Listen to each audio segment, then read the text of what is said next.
Muy buenas a todos, bienvenidos otra vez a la IAM, al volumen 4 de este podcast hecho entre Barcelona y Tel Aviv. Aquí estamos Paul Sánchez y Ofer Lashevitsky, un servidor. Paul, ¿cómo va ahí al otro lado de la galaxia?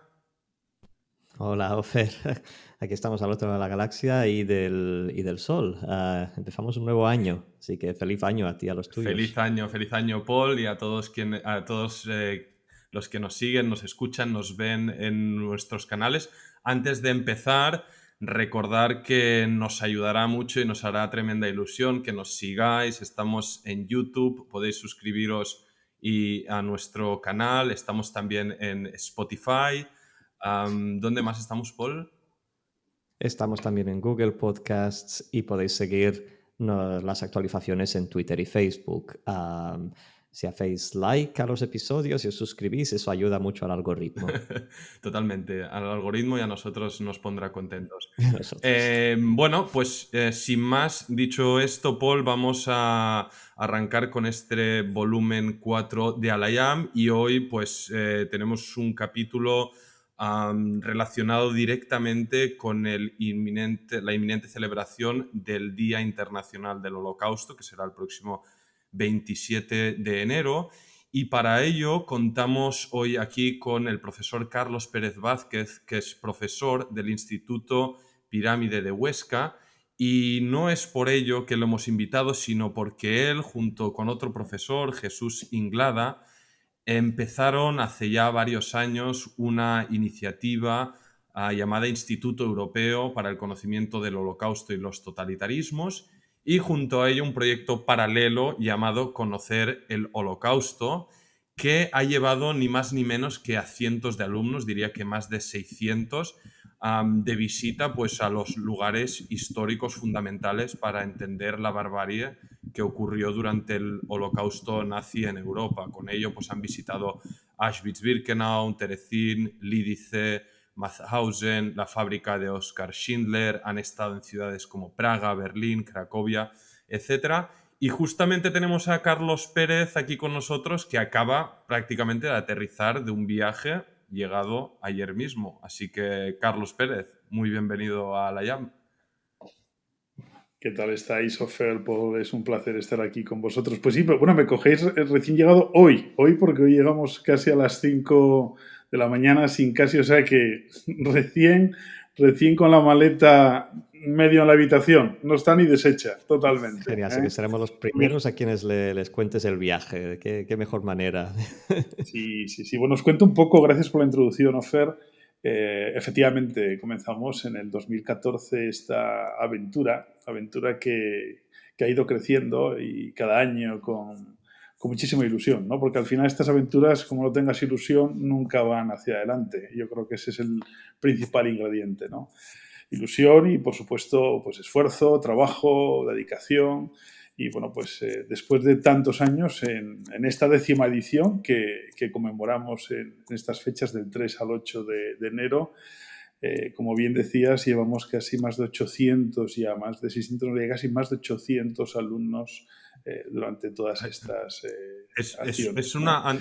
antes de entrar Eh, en la materia, Carlos, sí, como solemos hacer con todos nuestros invitados, un poco para entenderte mejor a ti y la iniciativa, háblanos un poco de cómo llegas, bueno, de dónde surge tu pasión por fomentar pues el recuerdo de la memoria histórica, en este caso del Holocausto, y cómo y por qué surge el Instituto Europeo por el Conocimiento del Holocausto y los Totalitarismos. Un poco, haznos un minutito aquí de resumen.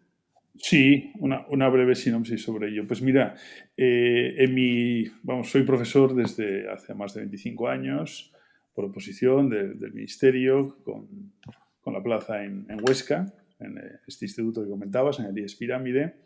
Pero mi interés por la memoria, mi interés por todas estas acciones ya comenzó en mi época universitaria, cuando la Universidad de Oviedo, donde estudié, me envió a México a rescatar la memoria de los músicos exiliados republicanos españoles. Es decir, que mi relación ya con este ámbito empezó en esa acción, ¿no? Entonces, en México, pues ya tuve relación con el exilio español republicano, en aquel país, muy importante, muy importante. ¿Quiénes fueron estos Bueno, músicos? perdón, Paul, sí te escuché. Sí, ¿Los ¿quiénes fueron músicos? estos músicos? Por explicar un poco Sí, más. pues mira, hubo muchísimos, claro. Después de la Guerra Civil Española, el exilio fue, bueno, pues por desgracia, la única vía de salida para que todos estos músicos pudiesen tener artistas, no solo músicos, intelectuales. Digamos que es el gran eslabón perdido de la cultura española, ¿no? El gran eslabón que evidentemente después costó mucho reconducir. España fue huérfana de esa acción y de ese exilio que, por ejemplo, constituyó toda la estructura universitaria de México, es decir, la UNAM, la Universidad Nacional Autónoma de México. Los grandes rectores, los grandes promotores del desarrollo de ello fueron españoles, fueron exiliados españoles, ¿no? Pues fíjate, tienes desde Pau Casals hasta Simón Tepia Colman, que fue director del Conservatorio Nacional de México, Emiliana de Zubeldía, compositoras, incluso compositoras, mujeres compositoras desconocidas hasta bien entrado el siglo XX, es decir, hasta casi una década, 2 décadas, ¿verdad? Para el público español en general, ¿no? Y en el caso mío, como estudiante de la Universidad de Oviedo, mi relación fue con el rescate principal de María Teresa Prieto, compositora asturiana que desarrolló una prolífica obra en México con sinfonías, 4 sinfonías, fijaros, una compositora, ¿no? Estamos hablando española con 4 sinfonías, poemas sinfónicos, etcétera, etcétera. Realmente un eslabón perdido de nuestra cultura que le ha costado mucho a España el poder resetear, ¿no? Sabéis que quedaron los adeptos al régimen, pero los grandes pues se fueron, por desgracia, ¿no? Entonces, bueno, siempre mi relación con la memoria, con el rescate de los perdidos, ¿no? O los trasterrados, como diría el gran José Gauss, siempre ha estado ahí, siempre ha estado ahí. Entonces, en el 14, con el profesor Jesús Inglada, con el amigo ya de esta aventura y cofundador, en una conversación de café literal, me plantea la historia de Elga Feisova. Dice, oye, qué interesante sería, Carlos, poder rescatar a Elga Feisova, que leí en El País una entrevista de Jesús Ruiz Mantilla, y poder reunirnos con ella en Praga. Sería un sueño para mí, incluso visitar Auschwitz, ¿no? Visitar Auschwitz sería extraordinario. Y bueno, pues ahí le dije, no hay ningún problema, vamos a intentar contactar con Elga. ¿Puedes Y explicarnos empezó. un poco quién fue Elga? Elga Feisova Joskova fue una niña judía que un 22-23 de diciembre de 1940 entra en el gueto de Terezín y sale un 5 de mayo de 1945 del campo de concentración de Mauthausen. O sea, toda una historia, una mujer única con la que tuvimos ayer la increíble oportunidad de volver a reunirnos en su casa a distancia, a sus 93 años ya, ¿no? De poder estar con ella, de poder conversar, de poder pues sentir sus vivencias, porque al final las sientes propia, ¿no? Ella sobrevivió a Terezín, sobrevivió a Auschwitz, después estuvo en el campo de Flossenburg, Freiburg, un campo anexo de Flossenburg, y acabó en Mauthausen. O sea, fijaros, ¿no? Un icono de la supervivencia en todos los aspectos en los tiempos actuales. Es quizás el último gran símbolo que queda en Praga y en República Checa de la supervivencia judía al horror del Holocausto. Carlos, esta probablemente era una de las paradas especiales de este último viaje que habéis hecho, si no me equivoco, entre el 3 y el 8 de enero.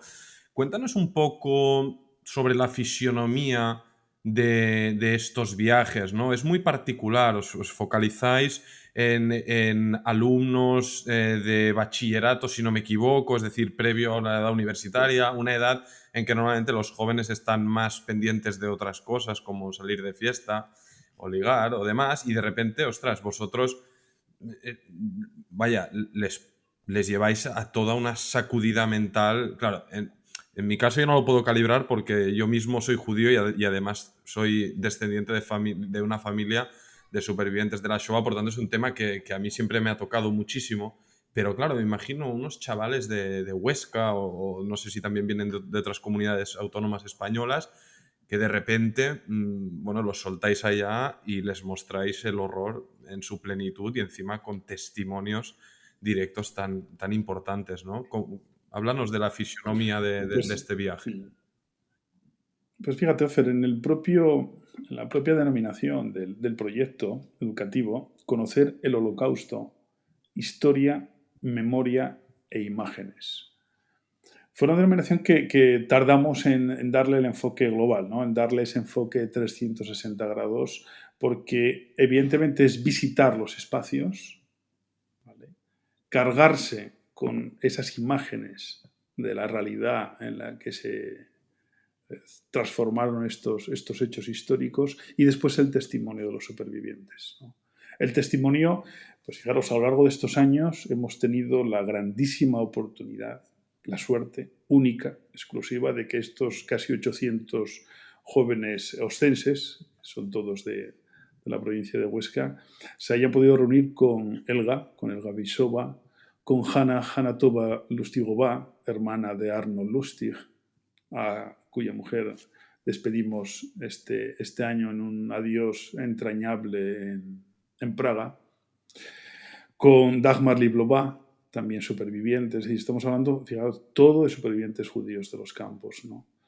Con Thomas Radil, el gran profesor, sociólogo checo, con el que bueno, pues tuvimos la oportunidad de reunirnos en 4 ocasiones, con Karol Tendera, superviviente polaco, con Sofía Radikowska. Sí, hemos tenido una oportunidad increíble de una nómina de supervivientes que, como bien dice Sofer, a estos jóvenes actuales, les ha impactado muchísimo. Porque para ellos, fijaros, la dismetría temporal, ¿no? de estos hechos históricos les suena casi como a nosotros las guerras napoleónicas, literal, ¿eh? Es decir, estamos en una dismetría que ellos asocian como nosotros asociaríamos a ese periodo histórico, ¿no? Y de repente encontrarse inmersos y tocar a los supervivientes, hablar con ellos, no os podéis imaginar la ternura que despertaba y despierta a nuestros jóvenes el mirarlos cara a cara, ¿no? Ha sido increíble durante estos años. Me interesa particularmente, por un lado, o sea, bueno, mi pregunta es bicéfala. Por un lado, la dismetría temporal que tú señalas es interesante precisamente por el hecho de que estás llevando a estos niños a conocer una tragedia lejana, no solo geográficamente, sino también en el tiempo, pero también tiene este ángulo, esta particularidad de que son jóvenes a quienes la tragedia no ha afectado a sus familias a nivel personal o incluso a su pueblo o a sus conocidos. Estamos hablando de adolescentes de Huesca que tú me lo podrás aclarar, pero yo me imagino que probablemente no hayan ni conocido a un judío en su vida, ¿no? Entonces, ¿cómo? Descríbeme cómo estos adolescentes, digamos, reaccionan no solo al aprender sobre estos hechos, sino también al aprender sobre cómo es esta parte de la historia judía y cómo se relaciona tal vez con ellos. ¿Ven algún vínculo con sus vidas? Pues mira, esa es una pregunta muy interesante, Paul. Realmente despiertan ellos algo muy importante, que es el concepto del ser humano. El concepto del ser humano por encima de todo. El concepto del sufrimiento, ¿no? El concepto de que un pueblo, en este caso el pueblo judío, ha sido por su religión sometido a un exterminio masivo por parte de otro pueblo, que era el germano, basado en unas ideas, y eso a ellos les llega muchísimo. Dice, pero ¿por qué? ¿No? Te preguntan, ¿no? Incluso preguntan a los supervivientes, ¿cómo es posible que tú por ser judía, ¿por qué? ¿Por qué? Y les preguntan, ¿por qué por ser judía? Si eres como yo, ¿por qué esa inquina, ¿no? hacia ti? ¿Por qué ese sufrimiento por el que tuviste que pasar?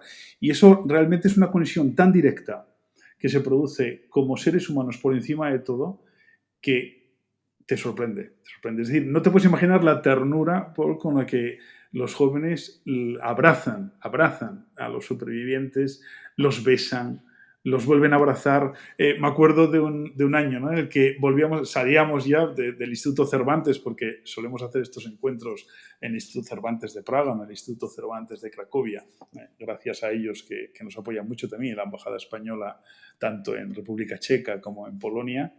Cómo salían, no, tengo que volver a abrazar, ¿no?, a Hanna Hnatova Lustigova, ¿no? Cómo les impacta de una manera directa.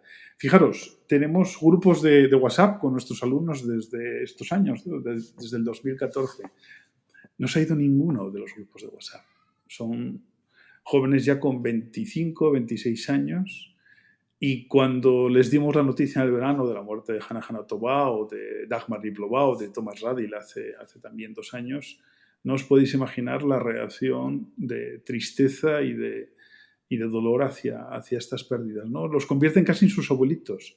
Pero por encima de eso, primero, esto les ayuda a conocer lo que fue la Shoah, es decir, realmente la acción del por qué un pueblo, en este caso el pueblo judío, se produce el exterminio de él, por esta cuestión directamente de diferencias y mucho más, lo cual es muy triste.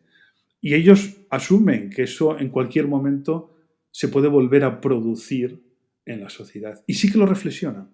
Sí es muy importante, ¿no?, esa reflexión que ellos sacan, porque además no hay encuentro con supervivientes que no acabe con una pregunta del superviviente a los jóvenes, ¿no? ¿Y creéis que estos hechos se pueden volver a repetir?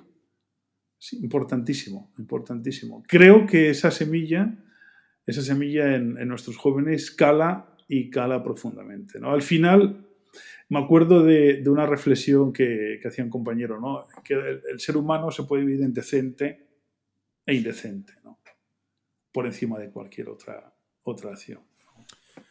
Muy, muy, muy poderoso esto que nos cuentas, Carlos, la verdad, y sobre todo en estos tiempos que vivimos, donde es tan fácil el esparcer, más fácil que antes, diría incluso, ¿no?, ideologías extremistas que fácilmente catalogan, pues, a minorías, ya sean judíos, musulmanes o cualquier otra etnia o religión, como apestados, y vemos que poco hay, ¿no?, desde pues, crear ese caldo de cultivo al pasar a la acción. Y como bien decías tú, esto, aunque les parezca de la época de Napoleón, es de la época de nuestros abuelos, y en estos casos todavía están vivos. Lo que hacéis es muy particular, Carlos, porque sois de las pocas, o diría, no sé si la única organización no judía a nivel europeo que promueve este tipo de visitas, ¿no?, que habitualmente suelen estar históricamente organizadas por comunidades judías, movimientos sionistas, institutos de Israel, que obviamente sus alumnos pues, van a conocer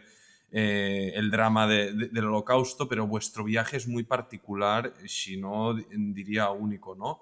Y aquí la pregunta que os hacemos es, bueno, ¿qué responsabilidad crees que tenéis los no judíos, ¿no?, para mantener viva esta historia?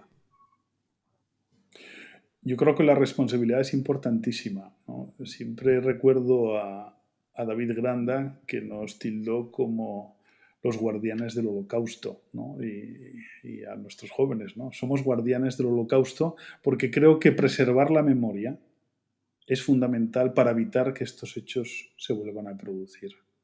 En este caso fue el pueblo judío el que sufrió de una manera directa y profunda, ¿no?, por culpa de una revisión maquiavélica, casi podemos decir, del pueblo germano, ¿no?, sobre ellos, ¿no? Y creo que es muy importante. Creo que olvidar el sufrimiento de un pueblo es olvidar que en el futuro se vuelve o se puede volver a producir, ¿no? Y de hecho, como bien dice Sofer, los tiempos que corren son muy complejos. Fijaros, un hecho, ¿no?, muy importante. En estos viajes solemos generar un maridaje de culturas, porque es importantísimo para los jóvenes, y nos reunimos con jóvenes checos. La primera pregunta que le suelen hacer los jóvenes checos a nuestros jóvenes es: ¿por qué os interesa esta historia? Esa es la primera pregunta que les hacen y además les extraña. ¿Por qué? Porque los supervivientes judíos, por ejemplo, en República Checa, fijaros, ¿no? Los juicios Slansky, tras la victoria en la Segunda Guerra Mundial, tanto de Rusia como de los aliados, en República Checa, por ejemplo, se produce un gobierno formado por judíos que es aniquilado por los comunistas. Literalmente, se salvan dos. Arthur London, que además estaba casado con una española, con Liz London, ¿no? Y ellos mismos te lo dicen, Elga te lo dice, dicen, no, es que es cierto que el nazismo nos dio, pero es que después el comunismo también no los quería. No querían a los judíos. Y hoy en día es una historia que todavía le cuesta digerir mucho al pueblo checo, al pueblo eslovaco, al pueblo polaco. No es fácil. No es absolutamente nada fácil. En Cracovia, que nos reunimos con el JCC, también un organismo judío, que nos brinda sus instalaciones, pues que nos ayuda muchísimo también en todos los desarrollos y con el Museo Galicia, ¿verdad? Y lo comentamos muchas veces tanto con los directores de estos dos centros, ¿no? Hay que preservar porque se ha generado también un movimiento antisemita muy importante, interno, no muy demostrable, pero sí a nivel, pero sí muy interno en las personas, ¿no? Y realmente ese sufrimiento ha sido gravísimo. Y los jóvenes, nuestros jóvenes lo ven, lo palpan, dicen, qué extraño, ¿no? Tampoco vemos que estas sociedades hayan avanzado hacia un movimiento positivo hacia el pueblo judío, ¿no? Y es cierto, eso se ve. Hay todavía una... Esto me recuerda, ayer justamente estuve en una conferencia del filósofo israelí Moshe Halbertal, que es una autoridad en judaísmo medieval, español, entre otras cosas, y compartió una reflexión del rabino Nachmanides de Gerona sobre la esclavitud de los judíos en Egipto, en la que, según Nachmanides, dijo que los judíos no... O sea, el faraón no ordenó, digamos, exterminio de los primeros hijos de un día para otro, sino que los judíos ya vivían en Egipto y empezó por ponerles impuestos muy altos. Luego, cuando no podían pagar impuestos, los esclavizó, hasta que finalmente ordena, digamos, esta orden de genocidio. Y lo que Nachmanides quería señalar con esto es que incluso un tirano, incluso un gobernador absoluto, no puede llevar a cabo un genocidio sin el apoyo del pueblo. Es decir, a medida con estas imposiciones tributarias y luego la deshumanización de la esclavitud, hizo ver al pueblo egipcio que esta gente era menos, y luego la orden de matarlos pues vino como una sorpresa menor. Por tanto, esa reflexión del siglo XII creo que reverbera en nuestros tiempos, porque si ahora has hablado de antisemitismo, si estamos hablando del pueblo judío, el antisemitismo evidentemente sigue vivo. ¿Tú has tenido experiencia o conocimiento de antisemitismo en España? ¿Qué puedes decirme sobre el antisemitismo español en concreto, comparado con los de otros países de Europa? Bueno, pues, mira, Paul, te lo digo muy claro. Este proyecto no ha gustado. No ha gustado en muchos círculos. Literalmente. En muchos círculos supuestamente progresistas, ¿no? Donde salía el tema palestino de fondo, literal. Las cosas hay que llamarlas por su nombre, no podemos andar. Si es verde, si es blanco es blanco y si es negro es negro. Y es cierto, no ha gustado en muchos círculos.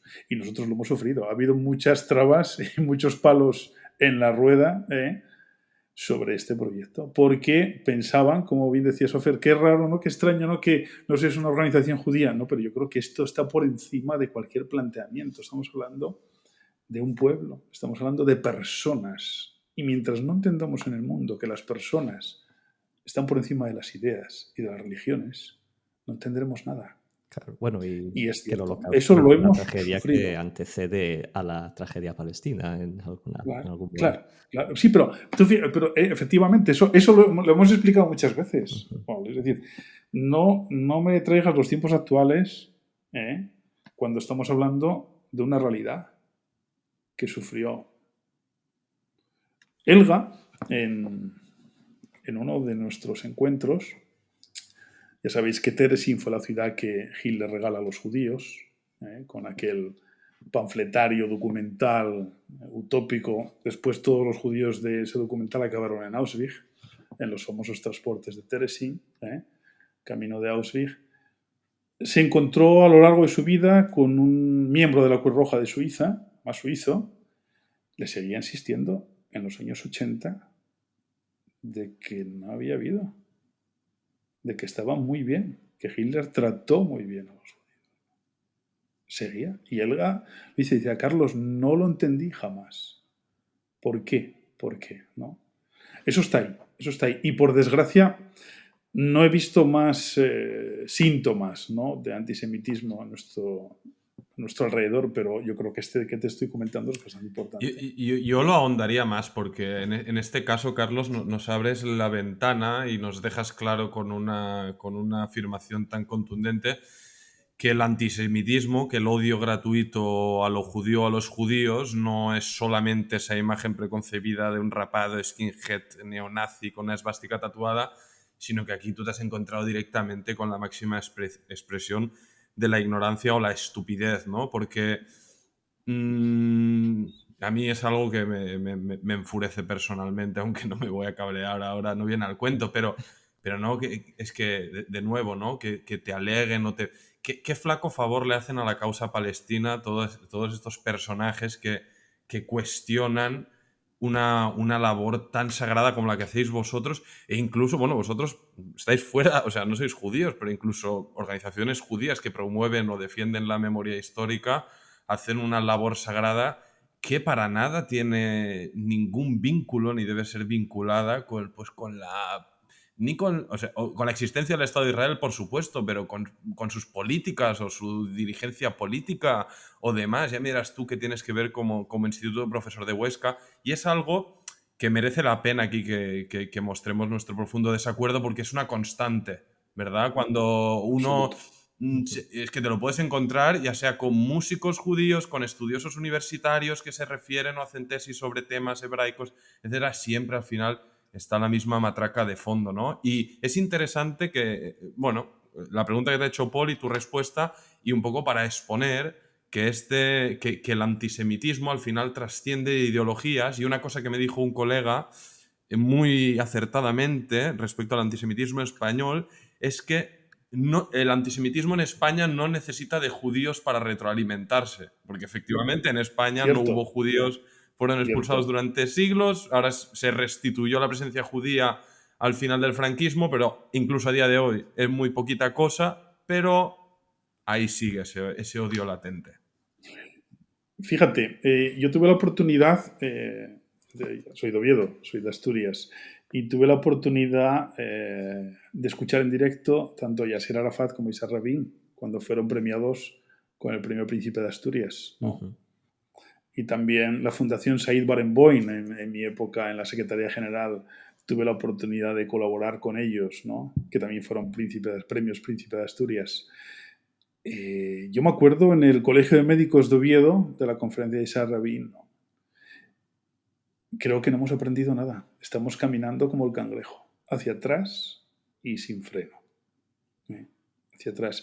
Hay un problema. Cuando en una sociedad se instala la ignorancia, se instalan los clichés y los estereotipos como verdades absolutas, que no dejan muchas veces de ser campanas en el aire emocionales, sin contenido y sin sustrato, estamos en el primer gran peligro para que ese cangrejo empiece a caminar hacia atrás. Y estamos inmersos en él. Fijaros, eso que comentas, Paul, ¿no? Cuando en Oviedo, en la plaza del Fontán, te estoy hablando de más de 20 años, una casa se la regala a la comunidad judía el ayuntamiento de Oviedo, ¿no? Y es cierto que ese chismorreo sutil, elegante, ¿no? Pero, oye, les han regalado una casa a los judíos en Oviedo. No se decía de una manera peyorativa, es cierto que no tenía ningún pero sí se comentaba, ¿no? Fijaros que en la Plaza del Fontán, ahí sigue, por supuesto, y con una gran actividad y extraordinaria en todos los aspectos, cultural, artística, educativa y demás. Pero sí escuchabas ese pequeño juego de voces internas o sordas, vamos a llamarlo así, que se producía. Fijaros, oye, pues ¿no? Oye, pues el señor, me acuerdo un señor que era judío, que tenía en una esquinita una tienda de diferentes electrodomésticos y demás. Oye, pues creo que el presidente es el señor que tiene... Eso lo he vivido siendo joven, ¿no? Eso sí es cierto, eso sí es cierto. No es, o no tenía un trasfondo de estigmatizar, pero sí tenía un trasfondo de marcar, vamos a decirlo así, ¿verdad? Es como dice quitando un poco seriedad, pero como dice el humorista Louis C.K., que la palabra judío se puede decir de manera peyorativa y no peyorativa a la vez. O sea, puedes decir, Cierto. le regalaron una casa a los judíos, o puedes decir, le regalaron una casa a los judíos. Eso es. La entonación, Sí. la entonación como buen músico, según la tonalidad, puede ser mayor o menor, efectivamente, ¿no? Y en este caso sí que se juega mucho con ello. Por eso es muy importante, pero fijaros, más allá, ¿no? Más allá, creo que es muy importante que la memoria no se pierda. Y creo que la sociedad actual está perdiendo la memoria. No solo la sociedad, Carlos, también hay, ya que estás hablando claro, nosotros también intentamos hablar claro, ¿eh?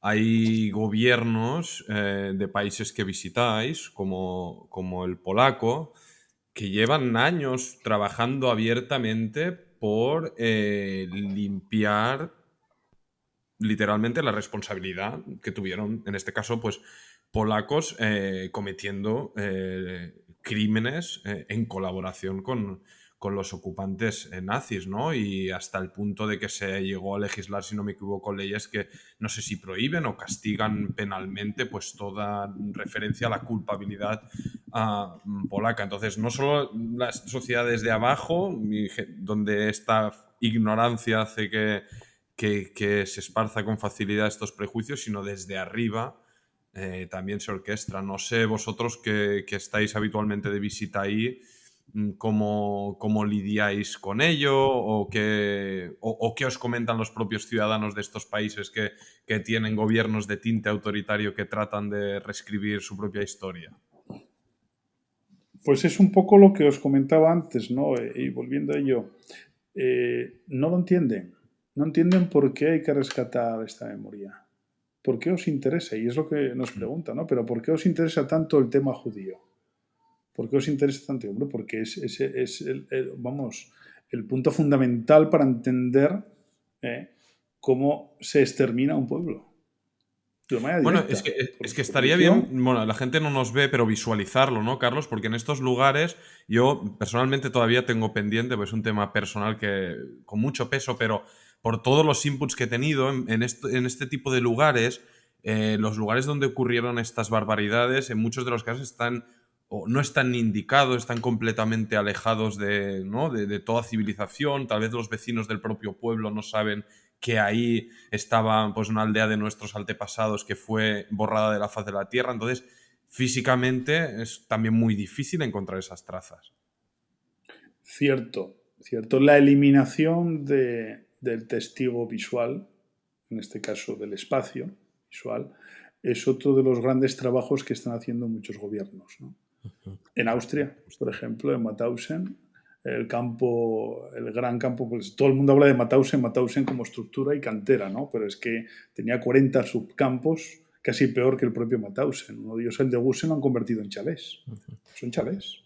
O sea, Hoy en detecto día. en tu postura como un humanismo, a la sinfonía de Beethoven, en plan que todos tenemos que preocuparnos de mantener vivos los recuerdos que importan de todos nuestros vecinos a nivel humano, cuando parece que la tendencia en ciertos países es más hacia, bueno, la idea de que cada pueblo o cada grupo deba velar por su propia memoria o su propio recuerdo, am, y tal vez borrando las diferencias entre las diferentes culturas que constituyen un país. tendiendo hacia una homogeneización en la que nadie es responsable de los crímenes del pasado porque ahora todos somos iguales.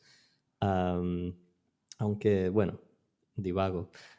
No, es Pero verdad, eso lo parece. que has dicho me recuerda a, a la idea de posverdad, al hecho de que los hechos en nuestros tiempos, en las noticias, ya no tienen el peso, digamos, mm, fehaciente de verdad, sino que las palabras se convierten en, como tú dices, en eslóganes o en clichés que sirven para, bueno, para identificarse como parte de un discurso de un grupo social, ideológico. Entonces, am, ¿cómo, claro, cómo podemos promocionar la memoria del Holocausto o de cualquier memoria histórica en una época en la que, digamos, se está perdiendo el valor de los hechos, en las que las palabras se están vaciando de valor fáctico?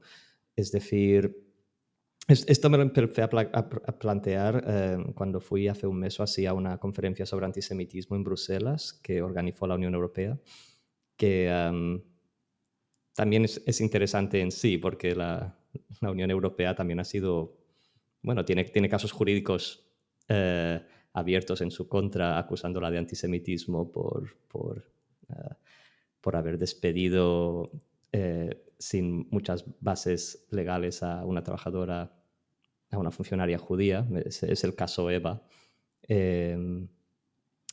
Pero eso aparte, en esta conferencia se hablaba mucho de promocionar el recuerdo del Holocausto en redes sociales, por ejemplo, para contrarrestar em, la gran cantidad de desinformación que se comparte por redes sociales, concretamente en este caso en torno al Holocausto. Pero claro, eso me llevó a mí a reflexionar que em, hay una cierta ironía sobre luchar por el recuerdo, por preservar el recuerdo del Holocausto en plataformas como redes, por ejemplo, ya que por su misma naturaleza el contenido es efímero.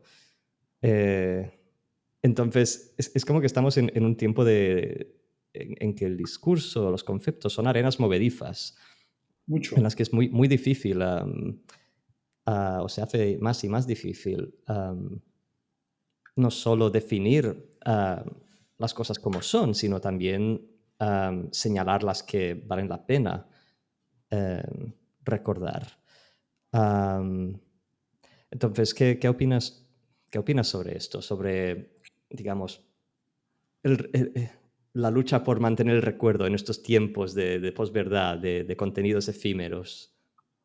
Yo creo que eso que comentas, Paul, es muy importante porque la primera, la primera pregunta que me ataca ya directamente internamente es ¿qué memoria quiero recordar? La que a mí me interesa, que es donde podemos estar en muchos casos, porque se está jugando con la memoria para intereses de orientación determinados o hacia ciertas líneas que yo quiero o que a mí me interesan trabajar, o la verdadera memoria, ¿no? Es decir, la memoria con sus verdades, con sus aristas, histórica, profunda, basada en realidades, no en interpretaciones, ¿no? Y eso es muy peligroso, efectivamente, muy peligroso, porque además queremos transformar que hay que andar con muchísimo cuidado en estos pasos. Fijaros, estamos en un momento muy importante. Se nos están yendo los supervivientes, se nos está yendo la memoria directa, aquellos que lo han sufrido, aquellos que lo han vivido, ¿no? Y ahora viene la segunda generación, que son sus hijos, sus familiares directos, muchas veces con diferentes formas de entender ¿eh? Lo que ellos o lo que sus familiares les han transmitido, ¿no? Sus supervivientes. Es muy peligroso porque si en este camino, en este trayecto, de la pérdida de los supervivientes, no somos capaces de consolidar una estructura sólida, sin interpretaciones partidistas o personales de lo que fue su vida, estamos ante un peligro muy importante. Porque podemos acabar convirtiendo esa memoria en una memoria completamente de sartén al revés, como se suele decir, de sartén vuelta. Y hay que tener muchísimo cuidado con eso, ¿no? Eso es algo que nos preocupa muchísimo. Creo que sería importantísimo fomentar todos aquellos materiales que tengamos de los supervivientes, ¿vale? Todo lo que tengamos sobre ellos que nos puedan apoyar y aportar a un conocimiento real a las nuevas generaciones, porque bueno, su testimonio evidentemente a veces puede jugar con determinados balances, pero es un testimonio directo.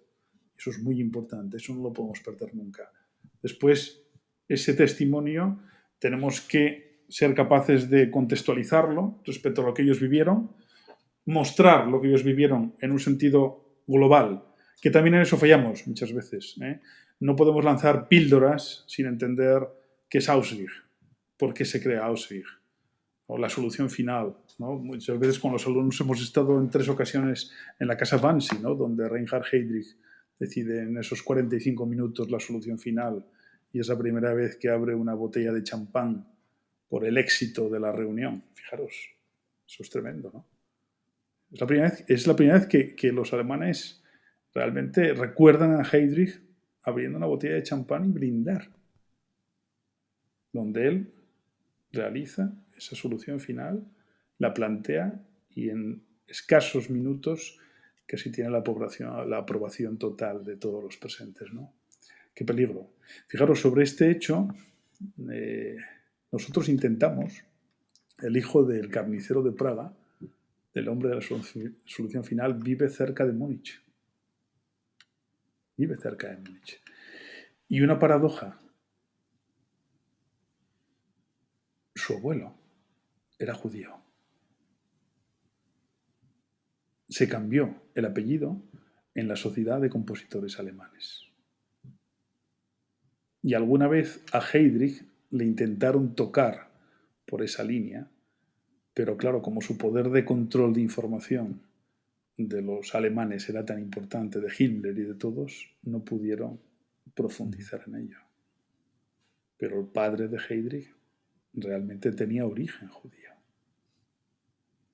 Qué paradoja, ¿verdad? Qué paradoja. Por eso os digo que claro, la memoria, ¿no? Y lo que comentas, son arenas movedizas, claro que lo son. Claro que lo son. Está claro, cuando se habla de memoria, está claro que no hemos aprendido nada, ¿no? Luego tenemos Nada. sucesivos genocidios, ¿no? Tenemos Ruanda, tenemos Srebrenica, tenemos Siria, brutal, ¿no? Sí. Y al final y hemos hablado minutos atrás de esta contaminante politización, en este caso hablando de la memoria del genocidio judío, ¿no? De esta contaminación, politización de la memoria y qué desastrosas consecuencias que tiene. Me parece como inevitable, ¿no? Porque si también pienso en España, cuando se empiezan a remover las fosas comunes, uy, no, estos ya están muertos, ¿no? Mejor no nos metamos mucho tal. En la cuestión judía, pues obviamente sale Israel y los palestinos y con lo que les hicieron los nazis, mira lo que les hacen ahora los otros. En Siria, si eres prointernacionalista, estás del bando de Assad, entonces no te vas a poner las manos en la cabeza ante sus genocidios. Me parece, no sé, como un fenómeno que no tiene cura. No sé, Carlos, ¿cuál es tu apreciación? Mira, yo os comento, eso es una sensación que hemos tenido siempre, ¿no? Tanto en Praga como en Polonia. Tienen miedo. Cuando estás con ellos y con las instituciones judías, viven con una sensación como preventiva, de defensa. De defensa porque las costuras antes comentábamos, ¿no? De Polonia y demás, la costura entre la sociedad y los movimientos sociales actuales y la comunidad judía muchas veces es agua y aceite. y ellos nos lo comentan, ¿no? No acaban de empatar, no se acaba de entender el genocidio judío, e incluso creo que a muchos les molesta que la historia, que vayan a Cracovia, por ejemplo, ¿no? Os comento, Cracovia, hombre, pues vamos a ver la sinagoga, vamos a ver, o en Praga, además, creo que hay un cierto roce, sutil, pero existente, y consistente entre la sociedad judía y no judía. Y eso está ahí. Eso está ahí. Eso nos ha limado. Eso no lo ha limado la Segunda Guerra Mundial, no lo ha limado ya los tiempos actuales, y sigue existiendo. ¿Por qué?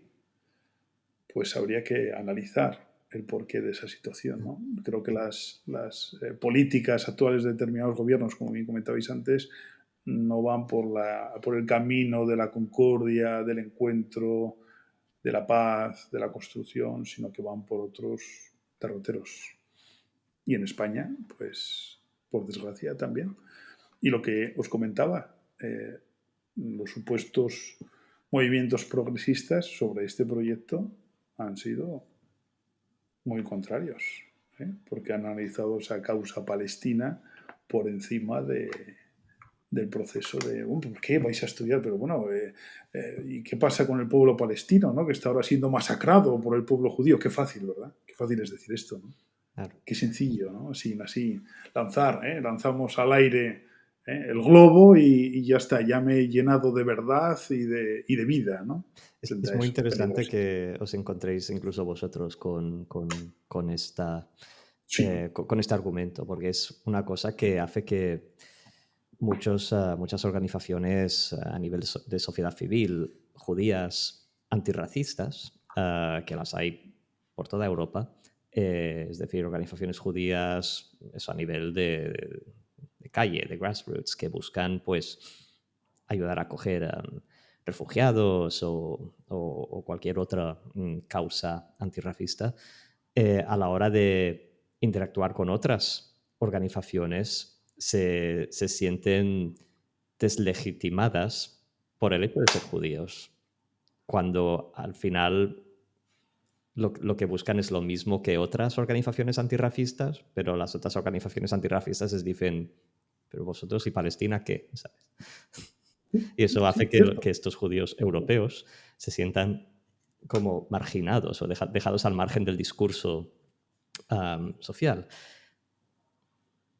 Cierto. Es como si tuviesen que poner un extra, ¿no? Es decir, no, es que, ¿cómo vais a tratar vosotros este tema si este tema realmente no habéis todavía desarrollado en vuestro país? Estáis vosotros en... Es peligroso, es muy peligroso. Estamos en un momento muy complicado, muy complicado. Y el miedo que yo tengo después es que hay un movimiento a confundir también el genocidio sufrido por el pueblo judío. Cuidado, ¿eh? Hay que tener mucho cuidado con las líneas pedagógicas que se están planteando hoy en día. De todo, vamos a trabajar el tema de la SOA, pero vamos a trabajarlo también orientado hacia la discriminación, el racismo. Eso, bien hecho, está fantástico, pero mal hecho o orientado, o bien orientado ¿Qué hacia quieres otra decir línea. que mal hecho lo puede como relativizar? Sí, y además puedes incluso hasta confundir la causa, ¿no? Hay que tener muchísimo cuidado con eso, ¿no? Una mala praxis en intentar orientar de una manera diferente lo que ha sido la causa judía puede ser muy peligroso. Cuidado. Cuidado porque parece que ahora todos los programas, todos los proyectos intentamos llevarlos hacia ahí, ¿no? Y creo que la memoria y la causa judía hay que entenderla en su síntesis interna, en su núcleo. Y después, a partir de ese núcleo bien entendido, bien explicado, sí que podemos, con una transversalidad, avanzar sobre ello. Pero mucho cuidado con eso.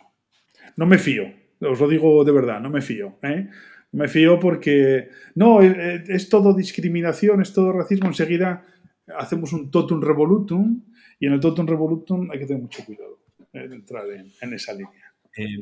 Por eso el bien hecho o el mal hecho en esta posición de la praxis que se desarrolle sobre esta acción. Antes de que se nos termine el tiempo habitual que solemos darle al podcast, quería referirme, Carlos, a una iniciativa que, visto todo lo que nos cuentas, considero todavía más meritoria, y es una convención que estáis organizando de cara al próximo Día Internacional del Holocausto, que se va a celebrar en Huesca entre el 23 y el 27 de enero, donde estáis haciendo pues, especiales esfuerzos para traer personalidades de distintos ámbitos de renombre, de peso, y visto todo lo que cuentas y las dificultades que afrontáis por vuestra propia naturaleza, por vuestra propia existencia, me parece todavía más meritorio. Háblanos un poco, Carlos, de este evento que estáis planeando, que servirá un poco también, pues, a su vez como promoción, y explicar pues, un poco la logística alrededor de él. Pues fíjate, Ofer, un poco ahondando también lo que comentábamos ahora de todo esto, ¿no? España ha puesto en marcha la Secretaría de Estado de Memoria Democrática. Bajo mi punto de vista, tarde. Tarde porque todos los exiliados españoles han fallecido. Y nosotros, os pongo un ejemplo, a Huesca tuvimos la oportunidad de traer además a un paisano mío, asturiano, a Vicente García Riestra, el último de Buchenwald. Y realizamos un acto fantástico que fue un abrazo entre esas dos comunidades, los exiliados republicanos y la comunidad judía a través de Dagmar Liblova, representada en un abrazo que ya es historia. Yo lo llamo el gran beso porque además se abrazaron los dos fueron víctimas del nazismo, víctimas de un totalitarismo, y se abrazaron en un abrazo fraternal, compartieron auditorio, y creo que eso nos tiene que hacer reflexionar a todos, que por encima de cualquier color de piel, religión, están las personas, ¿no? Lo que comentábamos de decentes e indecentes internamente, ¿no? Un poco en esa línea. Entonces eso nos animó a pensar en dar un paso más. Tenemos que hacer llegar a la sociedad no solamente los testimonios, sino la reflexión. En un mundo actual donde la comunicación es relativamente fácil a través de los medios, de las redes y de todo esto que comentabas antes, porque también es peligroso, sería solamente para hablar en una sesión de todo ello, de lo que las redes pueden hacer a favor y en contra de los movimientos y de la memoria y de los testimonios y de la historia, porque no todo lo que hay es bueno ni malo, cuidado con juzgar también, prejuzgar. Nos animó a generar esta posición de crear un foro internacional, ¿no? Un foro donde tenga voz no solamente la causa judía, sino todas aquellas causas que fueron víctimas de los totalitarismos, ¿no? Y creo que, bueno, del 23 al 27 estamos fraguando un foro con diversas patas, diversas vías, entre ellos el educativo, donde hemos invitado al proyecto SOA de Barcelona, donde hemos invitado a la Casa Ana Frank con historias que se mueven, Stories That Move, que creo que puede ser interesante también para que los centros educativos de Huesca puedan trabajar con ello. Vamos a traer a Eva Lustig con su fundación, que también trabaja en esa línea de República Checa. Vamos a traer conferencias, por ejemplo, fijaros, de un genocidio no menos importante, también por el volumen de víctimas, el genocidio del pueblo romaní sinti, de los gitanos. Hemos estado en este viaje en Hodoninov Kunstatu, que es uno de los memoriales en Moravia importante, Moravia norte, digamos que casi centro, pero vamos, Moravia norte, donde el pueblo gitano también fue masacrado por los nazis y después por los soviéticos. Es decir, que dan por un lado y dan por otro. Los totalitarismos no entienden de colores, entienden solo de un orden determinado, ¿no? Y los pueblos, el pueblo que sufre uno, suele sufrir también el otro y el siguiente, lo sufren todos, ¿no? Que es lo que le pasó al pueblo pueblo judío técnicamente y realmente, ¿no? Entonces vamos a traer también a Radovan de este museo con una exposición al respecto. Tenemos la oportunidad de traer a Abraham Milgram del Yad Vashem, lo cual es extraordinario el poder contar con su testimonio, con una conferencia fantástica que nos va a dar al respecto. Vamos a traer al embajador de Argentina, cuyo padre Raúl Alfonsín fue el que puso en marcha también los juicios contra los generales argentinos Videla y compañía en el 85. Vamos a traer a los embajadores del Grupo de Visegrado a hacer una reflexión sobre la política actual que comentabas antes, Paul, ¿no? Esa posición de la Unión Europea respecto a los totalitarismos. ¿Están creciendo los totalitarismos en Europa? ¿Está Europa repensando lo que significa este crecimiento? Fijaros en Italia, ¿no? Lo que ha ocurrido. Es decir, que estamos en una situación muy, muy complicada, ¿no? Entonces creemos que este foro puede ser un foro muy importante para que la sociedad tenga la oportunidad de escuchar. Porque se escucha poco hoy en día.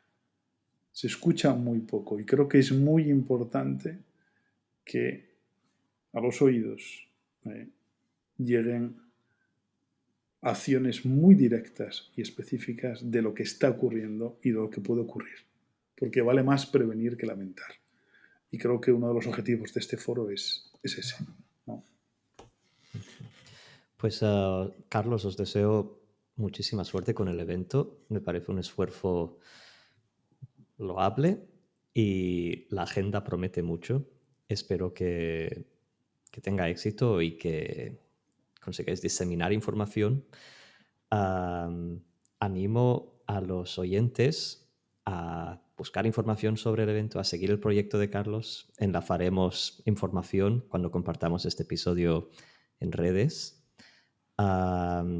Y muchísimas gracias por esta conversación tan enriquecedora y, bueno, a ratos preocupante, pero, pero para eso estamos, para tratar temas difíciles.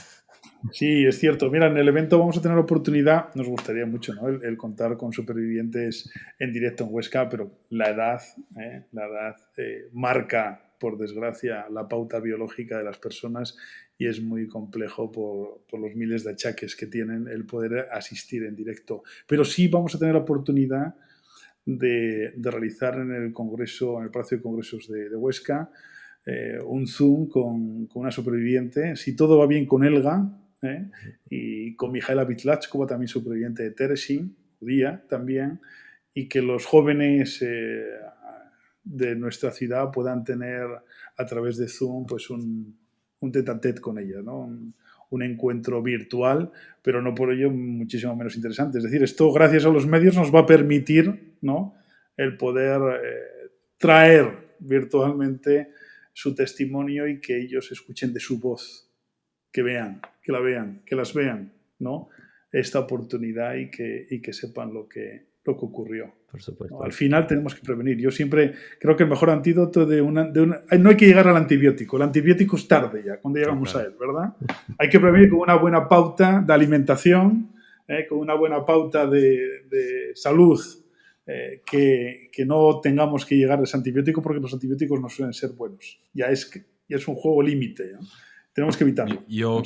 Carlos, antes de que Paul cierre el capítulo, que lo vamos ya a dar por cerrado, quería agradecerte personalmente en mi nombre y en nombre de Al-Ayam, de los dos, ¿no? Pues que tú y vosotros seáis seres de luz en tiempos de tanta oscuridad y que a pesar de todas las adversidades reméis para adelante con esta energía, esta alegría también, este entusiasmo que nosotros realmente apreciamos de todo corazón y nada, todo el ánimo del mundo y que esto sea un éxito. Ya está, es lo único que quería decir, que Paul cierre el episodio y suerte a todos.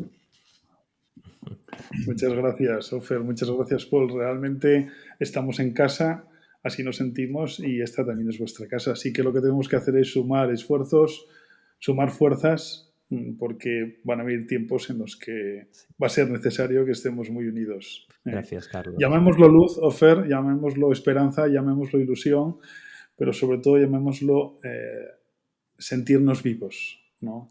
Y creo que lo más importante de un ser humano es sentir vivir cada día, agradecer vivir cada instante. Y eso es lo que tenemos que hacer un mundo mejor. Vamos a luchar por ello, sin duda. Por supuesto. Gracias, Carlos, por tus palabras, por tu presencia y sí, por aprovechar, digamos, los milagros tecnológicos de nuestra era para el bien, para promover la unidad y el recuerdo y la fraternidad. Ese es el Entonces, objetivo. muchas gracias por todo. Nos despedimos, terminamos el capítulo de hoy. Solo recordar a nuestros oyentes que le deis a like, que os suscribáis, veáis esto en YouTube o en Spotify, donde también podéis poner 5 estrellas al podcast. Y podéis seguir las actualizaciones en Twitter o en Facebook o en Google Podcasts. Y nos veremos dentro de 2 semanas aproximadamente en Alayam.